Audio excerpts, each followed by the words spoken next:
Between 1955 and 1973, the Central Intelligence Agency paid American doctors cash, documented, traceable cash, to perform medical procedures on thousands of people who never agreed to them. Not in secret foreign prisons, not overseas black sites, in American hospitals, in California state institutions, in federal penitentiaries where men signed paperwork they were told meant something else entirely. The doctors kept their licenses. Most kept their careers. Several received federal commendations. And the documents that prove exactly what happened sat in classified archives for decades, until a series of FOIA requests, Senate investigations, and one particularly damaging accidental disclosure cracked the story open wide enough that it could no longer be buried. What you are about to see is not theory. It is not speculation. It is the bureaucratic paper trail of a program so systematically designed that its architects genuinely believed they were operating within legal boundaries, because they had written the boundaries themselves. In 1977, the Senate Select Committee on Intelligence held hearings that introduced most Americans to a word they had never heard: MK-Ultra. The CIA's director admitted, under oath, that the agency had run a covert behavior modification program for over 2 decades. The headlines focused on LSD, unwitting subjects dosed at parties, artists and intellectuals chemically ambushed in hotel rooms. That story was shocking enough to consume the entire news cycle for weeks, but the LSD story, as genuinely disturbing as it was, functioned as a pressure release valve, because while the public was processing the image of a government agency spiking drinks with hallucinogens, the deeper architecture of what MK-Ultra actually funded remained almost entirely unexamined. The program had 150 documented sub-projects. The Senate hearings addressed approximately a dozen of them in meaningful detail. The remaining 138 sub-projects, funded through 44 universities, 15 research foundations, 12 hospitals, and at least 3 prison systems, received almost no public scrutiny. That is not an accident, that is a feature.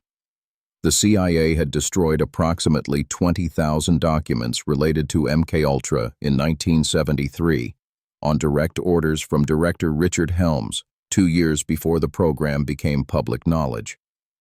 What survived, and what has been incrementally declassified since, reveals that MK-Ultra was not primarily a drug program. It was a human subject experimentation program, and some of what it funded had nothing to do with mind control in any conventional sense. Some of it was about the permanent elimination of the capacity to reproduce. California Penal Code Section 2670, as it existed in the 1950s and 1960s, permitted the sterilization of incarcerated individuals under specific medical circumstances. On paper, consent was required. In practice, the definition of consent inside a California state prison was whatever the supervising physician determined it to be. The California Medical Facility at Vacaville opened in 1955.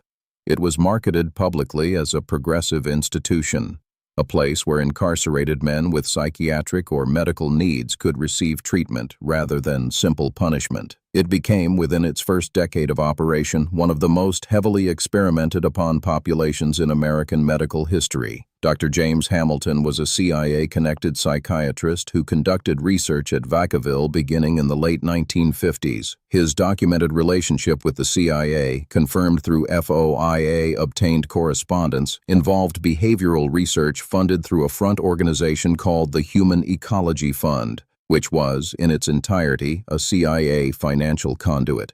The Human Ecology Fund, formerly the Society for the Investigation of Human Ecology, was established in 1955 at Cornell University.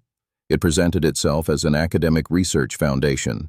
It received funding from the Geschichter Fund for Medical Research, which was itself a CIA front. It distributed that funding to researchers who submitted proposals using academic language describing, in stripped-down terms, experiments on captive human populations. Here is the specific mechanism that made this possible and that almost no one discusses. The funding chain was designed with 3 institutional layers between the CIA and the researcher. The CIA gave money to an intermediary foundation. The foundation gave grants to a secondary institution. The secondary institution contracted the researcher. If any individual element was ever investigated, the paper trail terminated one level above the actual experiment. It was not sloppy. It was architecture. Between 1957 and 1965, at least 34 researchers in California received funding traceable through the declassified paper trail to CIA-front organizations. Of those 34, 9 were working in state psychiatric facilities. Of those 9, at least 4 had documented access to surgical consent processes within their institutions. What happened inside those consent processes is where the story becomes specific in ways that cannot be softened by bureaucratic language. Incarcerated individuals at California state facilities in this era were offered what institutional records described as voluntary participation in medical research. Voluntary participation came with documented incentives: reduced sentences in some facilities, upgraded housing assignments, access to additional food, transfer away from general population into medical housing that was, by any measure, significantly safer. A man facing 15 years in a California state prison, housed in general population, being offered transfer to a medical ward in exchange for participation in a medical procedure is not making a free choice. The researchers who designed these programs knew this. There are internal memos, some now partially declassified, that discuss, in explicit terms, the motivational leverage that incarceration provides. One document, recovered from the National Security Archive through a 2007 FOIA request, contains a funding proposal that describes the prison population as uniquely cooperative subjects due to, and this is a direct quote, the structured incentive environment of correctional placement. Structured incentive environment, that is the phrase bureaucracies use when they mean these men will agree to almost anything to make their lives slightly less unbearable. Now, layer onto this the specific procedures being performed. Vasectomies were the most common. Institutional records from Vacaville and from Atascadero State Hospital show vasectomy procedures performed at rates dramatically above what any therapeutic medical need would explain. In a single 12-month period between 1963 and 1964, Atascadero State Hospital recorded 94 vasectomies. The facility housed approximately 1,200 men. That is a procedural rate of nearly 8% of the entire population in a single year. For context, the national vasectomy rate among adult American men in the same year was approximately 0.3%. This is not a statistical anomaly that can be explained by coincidence or medical need. This is a program operating inside institutions where the normal external checks, patient advocacy, informed consent review, family oversight, did not exist in any meaningful form. The doctors who performed these procedures were not, for the most part, ideological extremists. This is the part of the story that disturbs historians most deeply, because it removes the comfortable narrative that atrocity requires monsters. Many of them were credentialed, well-regarded practitioners who occupied the professional mainstream of American psychiatry and medicine. They operated within an institutional framework that defined their work as research. Research was federally funded. Federal funding was a marker of legitimacy. The chain of institutional validation was complete and self-reinforcing. Dr. Carl Heller, a University of Oregon endocrinologist, received documented CIA-connected funding through the Human Ecology Fund for research involving testicular function in incarcerated men. His research, which involved direct radiation exposure to the testes of prisoners at Oregon State Prison, was written up in peer-reviewed journals. It was not hidden. It was published. Published, peer-reviewed. Funded through an agency that was actively concealing its involvement, and the men who underwent radiation exposure to their reproductive organs were, in the institution's documentation, volunteers. The University of Washington conducted similar research through Dr. C. Alvin Paulson. Between 1963 and 1971, Paulson's team irradiated the testes of 64 prisoners at Washington State Penitentiary. The prisoners were paid between $5 and $10 per exposure. Total documented radiation doses in some cases reached levels capable of producing permanent sterility. $5. That was the documented price point for a procedure that could permanently eliminate a man's ability to father children. And because the men had signed consent forms that used technical medical language to describe procedures whose full implications were not explained, the researchers maintained for decades that everything had been conducted ethically. The AMA Code of Medical Ethics at the time required that consent be voluntary and informed. There are now multiple legal and bioethical scholars on record stating that what occurred in these facilities met neither standard. But in the 1960s, no independent body existed with the authority to make that determination stick. Here is where the CIA's involvement moves from plausible inference to documented financial fact. The Church Committee, the Senate Select Committee to study governmental operations with respect to intelligence activities, which ran from 1975 to 1976, produced a final report that included financial appendices. Those appendices, cross-referenced with the MKUltra document recovery from 1977, create a traceable funding map. The Geschichte Fund for Medical Research, based in Washington, D.C., received over $1 million from the CIA between 1953 and 1967. It distributed that funding to medical researchers across the country. The Society for the Investigation of Human Ecology, the Human Ecology Fund, received a separate stream of CIA funding totaling, by the CIA's own internal accounting, approximately $2.1 million across its operating period. That $2.1 million, in 1960 dollars, adjusted for inflation, represents approximately $21 million in current value. This was not incidental funding. This was a sustained, deliberately maintained research infrastructure specifically designed to reach populations, imprisoned, institutionalized, psychiatrically confined, who could not effectively resist. The Josiah Macy Jr. Foundation was a third conduit, less directly CIA-controlled than the Geschichte Fund or the Human Ecology Fund, but documented in internal CIA correspondence as a known and reliable funding channel for behavioral research. The Macy Foundation funded early cybernetics conferences, the Macy Conferences, which brought together researchers whose work crossed into population management, behavioral control, and what was then called social hygiene. Social hygiene. The phrase connects something critical that is almost always omitted from the MKUltra story.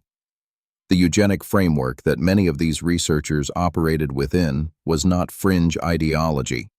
It was, within living memory of the 1950s and 1960s research establishment, professional consensus.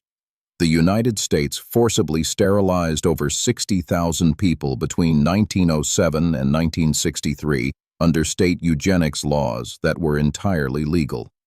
The Supreme Court upheld compulsory sterilization in Buck v. Bell in 1927. Justice Oliver Wendell Holmes wrote the majority opinion. He wrote, in a sentence that remains in American legal history, that 3 generations of imbeciles are enough. That ruling was never formally overturned. It remains, technically, precedent. The researchers who entered the prison system in the 1950s and 1960s through CIA-funded channels did not emerge from nowhere. They emerged from medical schools and research institutions that had, for the previous 30 years, treated reproductive control of undesirable populations as a legitimate scientific and public policy goal. The CIA did not invent the ideology. The CIA funded its infrastructure during a period when the ideology had become politically radioactive. Post-Nazi Germany had demonstrated where eugenic theory led when enacted as state policy, but the underlying institutional consensus had not actually collapsed. It had simply become quieter. The Nuremberg Code of 1947, established directly in response to Nazi medical experiments, created what should have been an absolute international standard. Voluntary consent, freely given, fully informed, is the non-negotiable foundation of all human medical experimentation. American medical researchers helped write that code. American medical researchers then proceeded, within 8 years, to systematically violate it inside their own institutions. The specific connective tissue between the pre-war eugenics establishment and the post-war CIA-funded research network is a man named Clarence Gamble. Gamble was an heir to the Procter & Gamble fortune.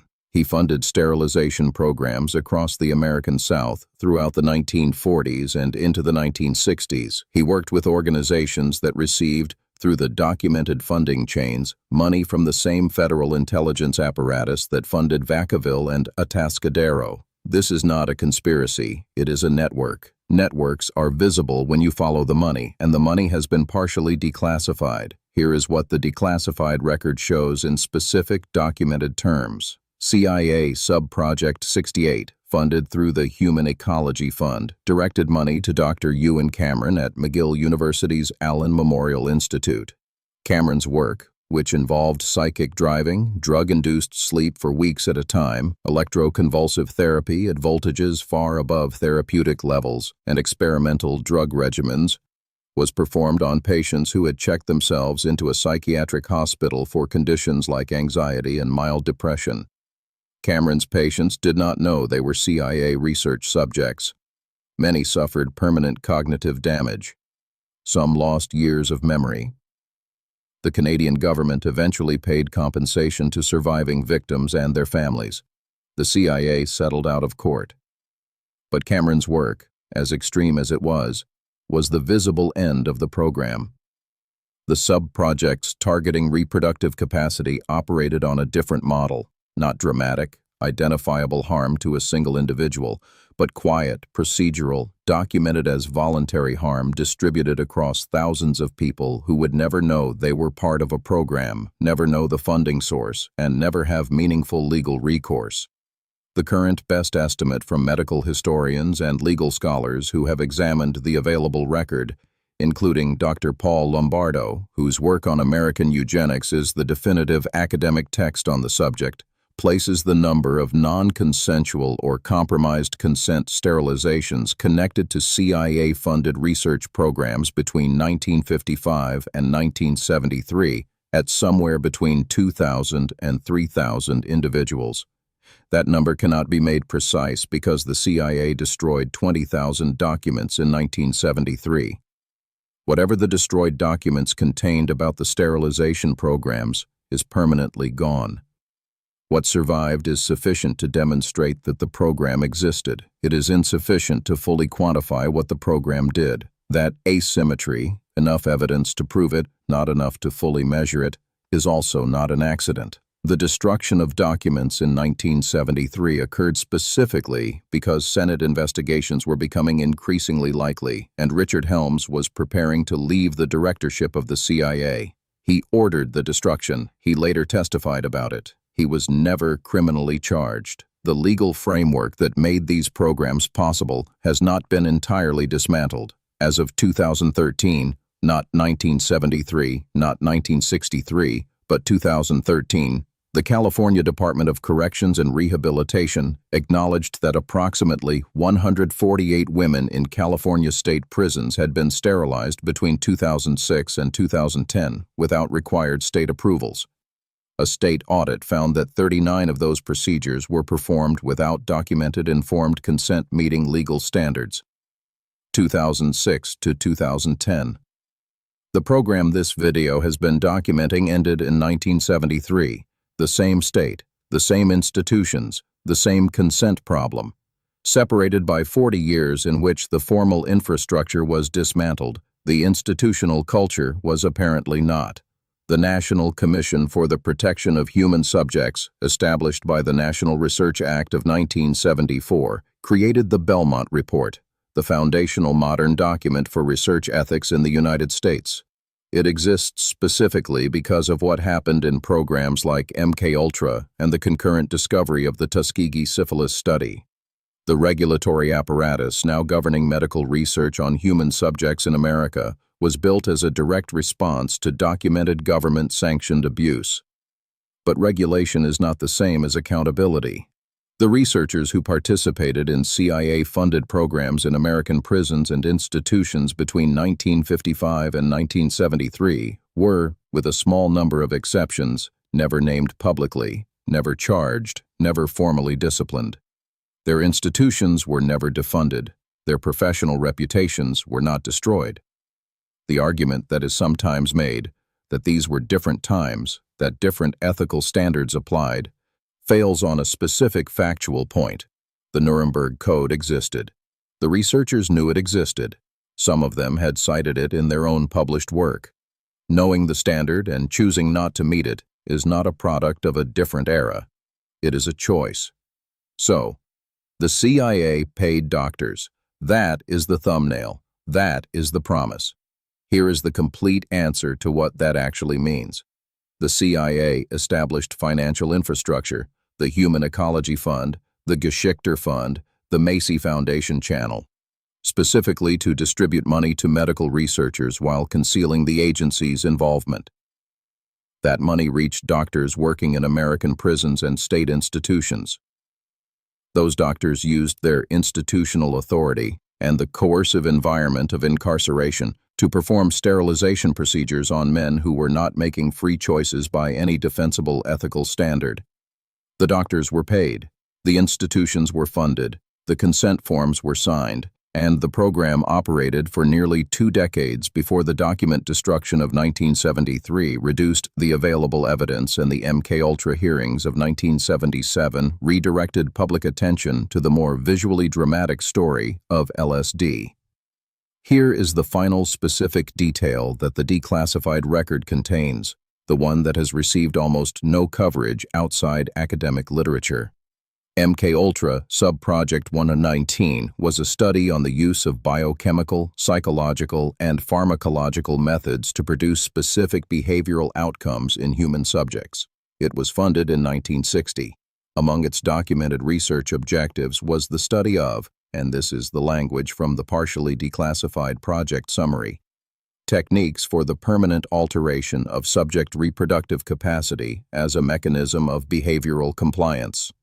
Permanent alteration of reproductive capacity as a mechanism of behavioral compliance, not as a side effect, not as an unintended consequence, as a mechanism, as a tool, a method, something deliberately chosen for its utility.